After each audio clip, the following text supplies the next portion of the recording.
Recyclico, making lithium-ion last forever.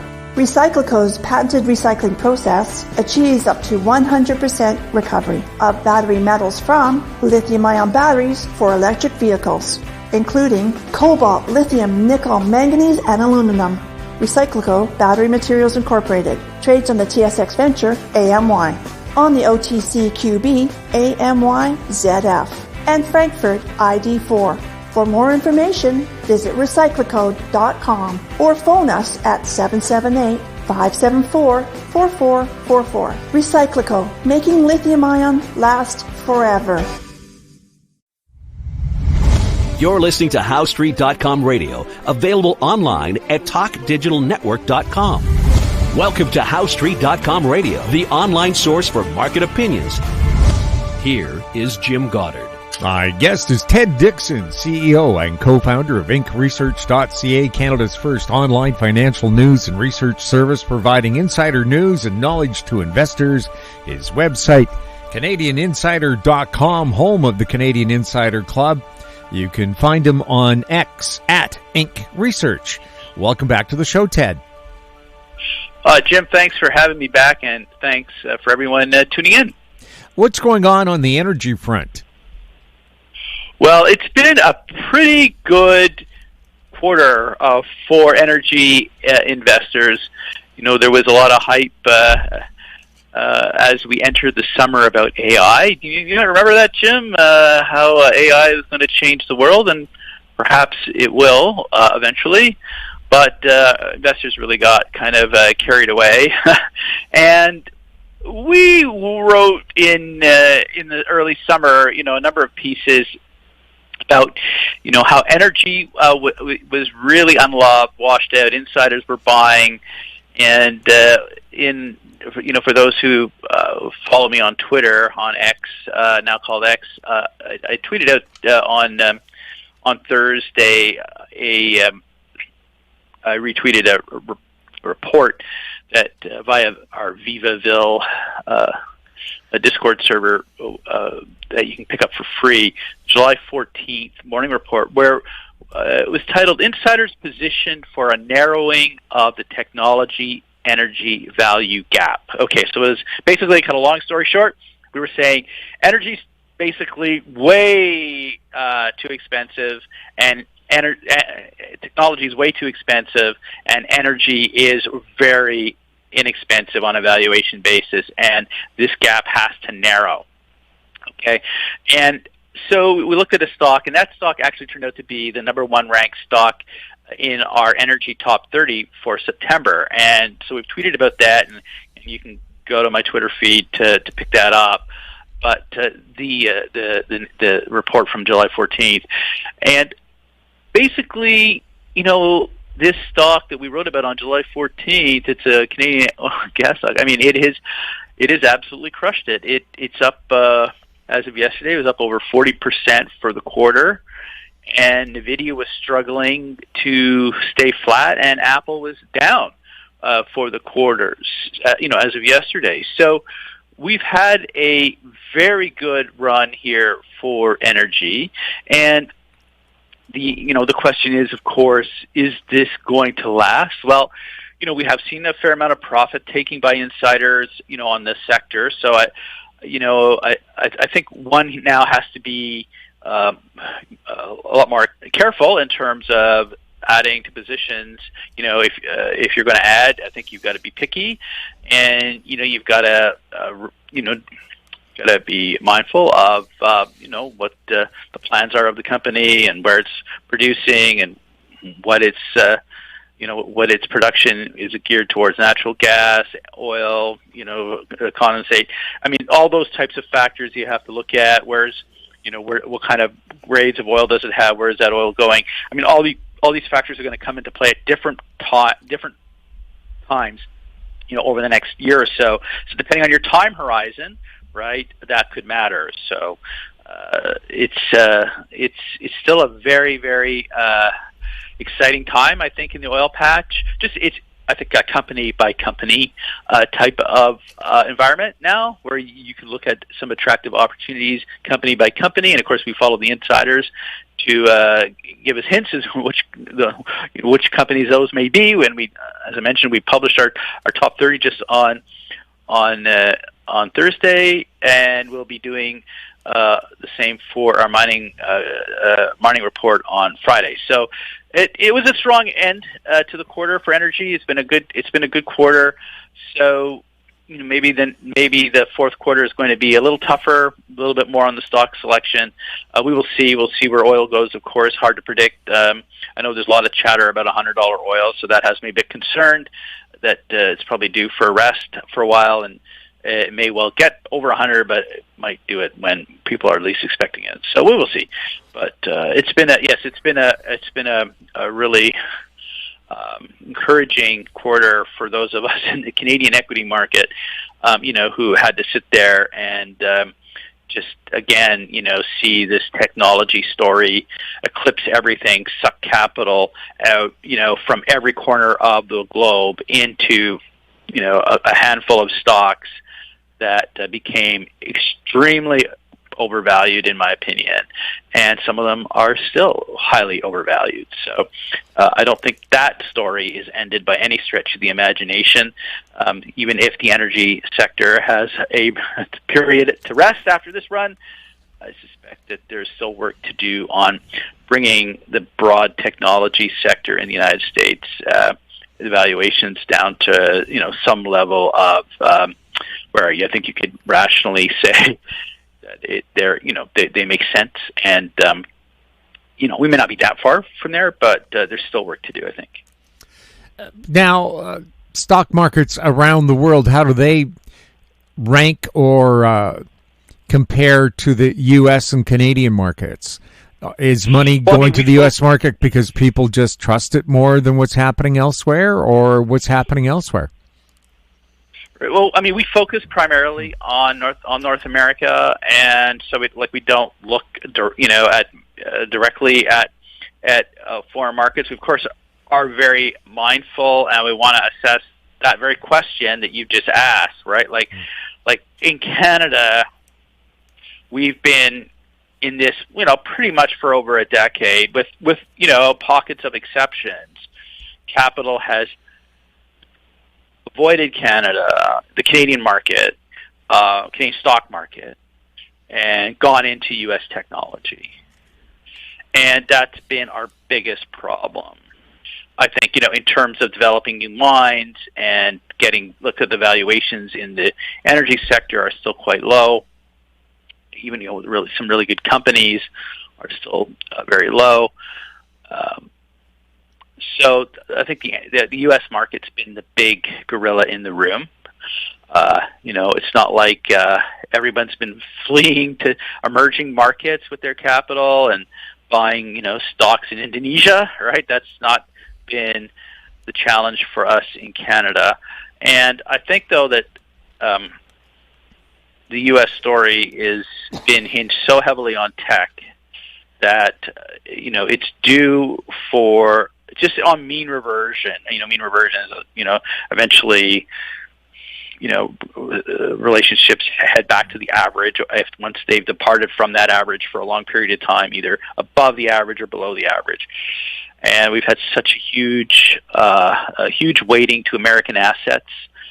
And there's a lot of reasons for that, and part of it is structural. But we're seeing part of that unwind now because of and this is a very controversial statement, but it can be debated. But the diminishing role of the U.S. dollar globally, and to be clear, that does not mean there is the renminbi is going to take is challenging it as a reserve currency. It does not mean there's going to be a BRICS currency. It just means that as other countries become bigger in the global economy, they are learning how to conduct trade in their own currencies.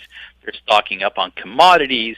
They're just holding less U.S. dollars. Oh, and by the way, just in case, we do something that the Americans aren't that happy with, or the Europeans aren't that happy with, we don't want to have our treasuries frozen, under sanction, right?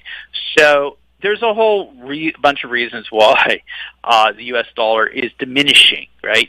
And it's not because the renminbi is going to take over, no, and it's not because any one particular currency is going to take over. I mean, we hear this from the, the dollar bulls get very sensitive about this issue, but unfortunately, it's not because there's a big gorilla that's about to come in the room and have a knockout contest. It's not that at all. It's basically just the system. The system is changing because you've got so many countries who are diversifying. So to get back to your question, I would suspect that you're going to have more and more countries starting to outperform the U.S. market over the next, say, 5 years, but that's not going to be every country. There's going to be countries that continue to underperform, rightly so. It's going to be a gradual shift. It's going to be very volatile because of all the distortions that the Bernanke era brought into capital markets globally. When you basically get rid of the risk-free rate for like a decade, that has consequences. When you decide you're going to price fix the cost of money for a decade, that has consequences.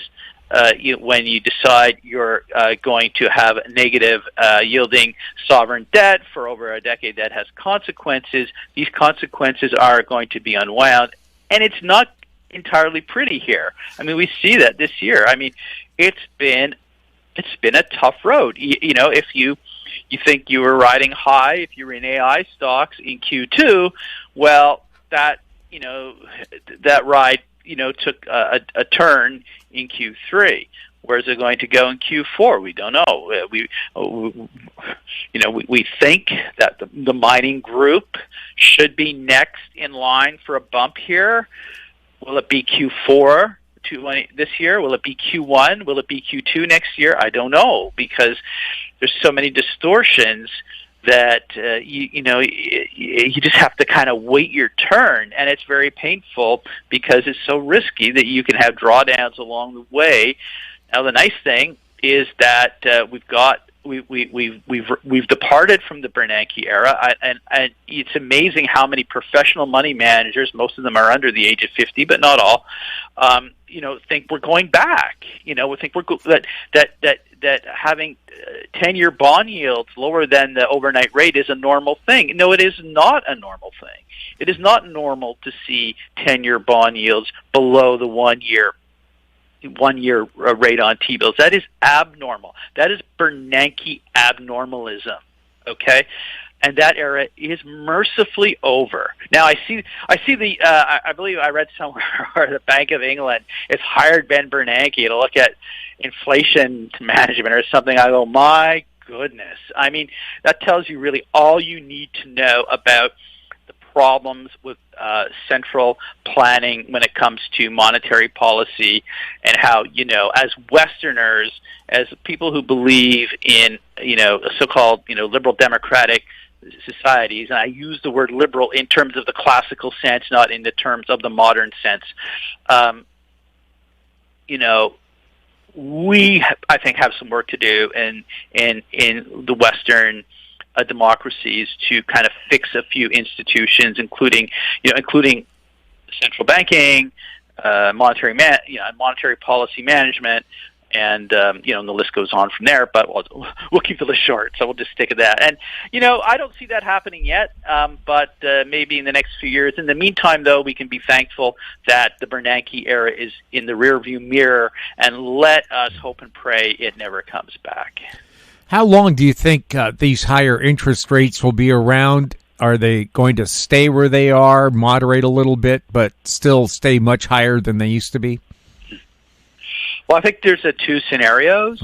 Basically, if the U.S. can pull it off and keep the economy's got some momentum, if they can get inflation under sort of stable here, they may be able to do what the Fed is hoping to do and and cut rates at a little bit on the short end. The short end being, under, the overnight rate that will impact the one in, maybe the 6, 12, 24-month part of the yield curve. They may be able to pull that off. That's the optimistic scenario. Mm-hmm. I'm skeptical. I think there's too many consequences from the Bernanke madness period that have yet to be addressed, and they're going because they just pop up, and we don't always know what they're going to be. And I think they're going to continue to pop up. So I think it's going to be very difficult to pull off that scenario. I think there's chances that they may cut rates thinking they've won on inflation, then it comes back. And it may also be that they will try to cut rates, but as soon as they do, the dollar starts to fall, and that has a whole sort of other problems. So I think we're not going back to the.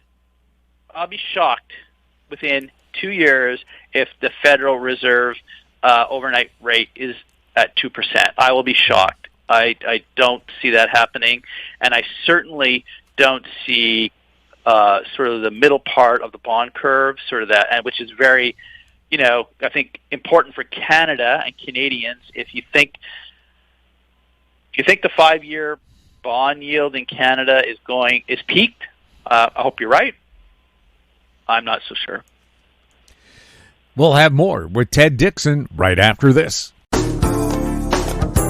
Don't miss out. Stay informed. Receive the HowStreet.com weekly recap with thought-provoking podcasts, radio, and articles delivered to your inbox. Sign up for the HowStreet.com weekly recap on our homepage at HowStreet.com. Welcome back. We're speaking with Ted Dixon. Ted, what's going on with gold? Well, the U.S. dollar, right? I mean, that's been a big frustration for the gold investors. And I think this really began to take off sort of at the end of July. And what I think the catalyst was in fact this sort of China gloom, and combined with Japan sticking with its negative interest rate policy and its really slow approach to getting out of yield curve control, where they're limiting yields on the 10-year bond. And that combination really put a bid under the U.S. dollar, because the weak Japanese yen, it basically forced the renminbi, the Chinese currency, down. They compete with each other in export markets. So long as you've got a weak yen, it's going to be hard for the renminbi to stabilize. And that is something we honestly didn't see coming this summer. That kind of a pivot here on the renminbi and the yen, and that's kind of really, I think, been a catalyst for the U.S. dollar. Now, I know there's a lot of chatter about, well, the 10-year bond yield's going up and that's helping the U.S. dollar. Perhaps, but they do, in a sense, work together. The U.S. government needs to fund its deficit. The higher 10-year yields do attract more capital. A lower dollar can also attract more capital. At some point, they will probably have to move together. I think you will see a switch where you'll see the bond yields going up and the U.S. dollar going down. Now, why is that? Well, basically, as we're going to talk about in our gold report that will be out on Friday. Basically, you've got two situations with high interest rates in the U.S. You've got an attractive situation, which I would suggest we're kind of at right now, where the market believes, well, growth is good, and the Fed is fighting inflation, which means like real yields are high. The difference between where the interest rates are and where the inflation rate, as market participants believe the inflation rate to be, is. So, basically, the bigger the difference between the inflation rate and the interest rate, the better it is for investors in terms of the U.S. dollar, because that means it's really attractive. You're getting a premium, a real yield, and that's a good thing, as an investor, right? It's a bad thing for gold because that will encourage investors who hold gold to sell some of their gold and buy U.S. treasuries with that real yield. Okay, but there's a problem with that happy combination there between high rates and low inflation, and that is the U.S. banking system. It's still looking pretty wobbly in terms of share prices, and so there's a limit in our view as to how much more the Fed can actually raise rates.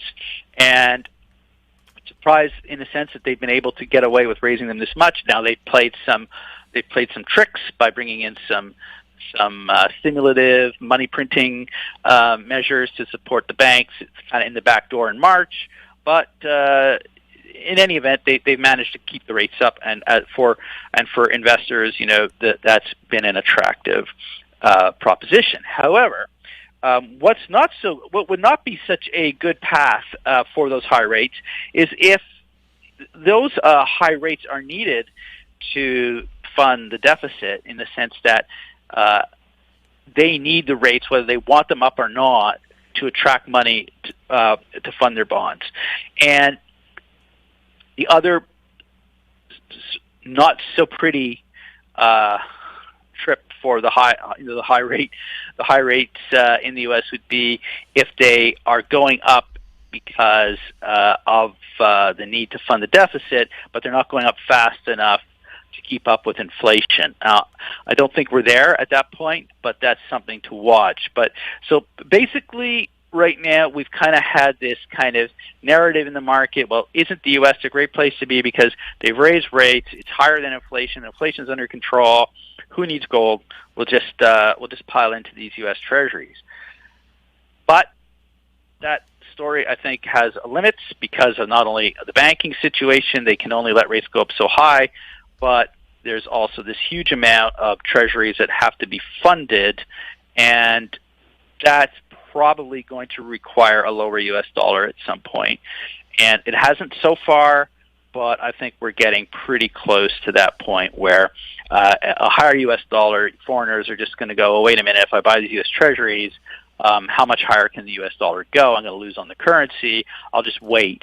I'll wait until the U.S. dollar comes down. Then we'll buy our treasuries. So, I think we're getting near there. Does it happen this quarter? Perhaps. Does it happen next year? Perhaps. Again, we're kind of in this wait and see mode. But this is one of the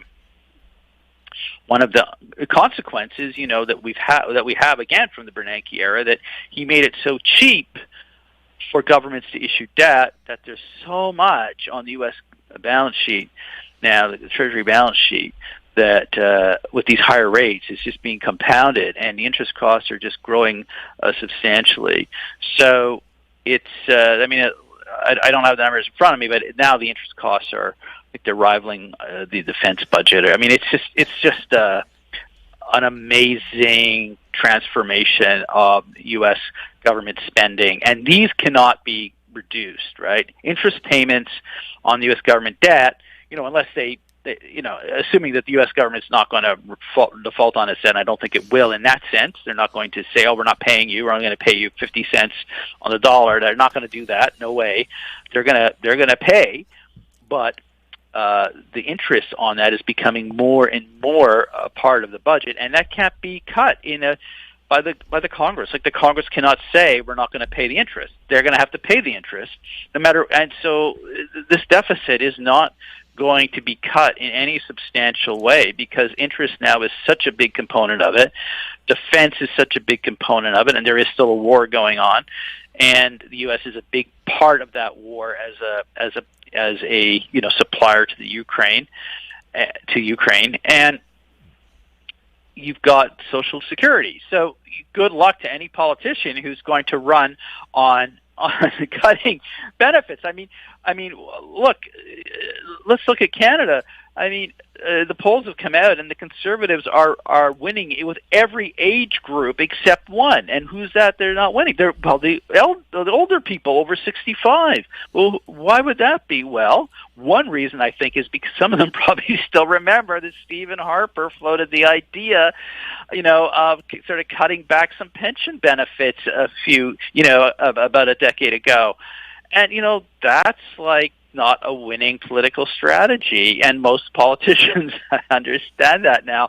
And so I think it's going to be you're going to need a crisis before that can ever be touched, and a big crisis, and it would have to be a super huge crisis. So I don't see the U.S. deficit, significantly coming down. Yes, it may, you'll have bumps here and there, up and down, but the trend is not your friend in this case. So the U.S. dollar here, I think, is, pretty much dead end, dead ahead for the U.S. dollar. We don't know how close this dead end is. It's a bit foggy, the markets right now, because of, again, all these Bernanke era consequences that are kind of delivering the smog in front of us here that makes it really hard to see exactly how far ahead this dead end is. Do you think if the Conservatives are the government in Canada, they'll bring back the idea of 68 as the retirement age instead of 65? I'll be shocked if they run on that. Well, I'm not saying they're going to run on it. I'm saying, are they going to do it without telling us that's their plan? I don't. I doubt it. I would. Who knows? I mean, who knows? Again, if you had a crisis, who knows? But I doubt it, and I think that any political party will do anything they can to avoid doing that until the very last baby boomer, is departed from this planet. Then maybe they will do it. But right now, seniors are such a big voting bloc. I just can't see any government doing that unless there's a massive crisis. And I mean, if you could get a really good marketer in and say we're doing this because everybody's healthier and everything is great, maybe you could pull it off. But I don't think so. I think that's DOA, that unless it's a last resort. Ted, anything else we should be keeping a close eye on? Yeah, keep watching the gold-silver ratio. It's we were close to it breaking down about a month ago, and it's zoomed right back up on this sort of dollar euphoria. And so I'm watching that. I'm also watching U.S. money center bank shares very closely. They've been looking weak. If they start to make new lows, then the gold and silver ratio falls, below 78. Then I think the mining boom that we've been waiting for, it will be on. That will be its quarter to outperform everything. We're not there yet, but things can happen very fast. When they do happen, that's why I think you got to keep mindful of it, and certainly we're watching that in our reports, and we keep our members updated on how we're seeing things right now. And but yeah, it's watch, wait, and look for stock specific situations, whether it's in oil and gas, lithium, mining.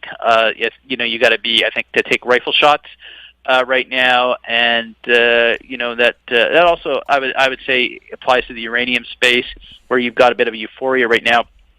I think you have to be very, very picky in terms of the names you're looking at, because uranium is a complicated industry, and they're I think it once sort of you get past sort of this early euphoria stage where everything catches a bid, you'll start the winners and losers will start to separate pretty quickly. So we covered there's a couple of stocks that have made our screens, but the good uranium or focused companies are difficult to find because there aren't that many of them. So it's a small group, and they've had to wait a long time for this kind of renewed interest. So congratulations to those, uranium investors who suck it out, and your day is finally here. And it should be, it should persist, right? Like the uranium space, there's a case for it, but again, it's a complicated case, and it's we haven't yet quite got monetary stimulus that you would need to sort of make everything fly up, but it's improving. You're starting to see some central banks are starting to sneak some stimulation in monetary stimulation into the market, so that'll help the uranium group. But our preference would be to take rifle shots with that group as well. Along with just about everything, stock selection really critical, and let's all pick our spots wisely here. Ted, thank you so much for chatting with us. Thanks for having me back, Jim. My guest has been Ted Dixon, CEO and co-founder of IncResearch.ca, Canada's first online financial news and research service. Find him online at CanadianInsider.com. Also on X at IncResearch. If you have any questions for Ted or for any of our guests, you can send them to info@HowStreet.com. We'll ask that question for you. Our YouTube channel is Talk Digital Network. Find us on X at House Street. We're also on Facebook. I'm Jim Goddard. Thank you for listening. Comments made on HowStreet.com radio are an expression of opinion only and should not be construed in any matter whatsoever as recommendations to buy or sell any financial instrument at any time. Available online at TalkDigitalNetwork.com. HowStreet.com radio is a production of House Street Media Incorporated.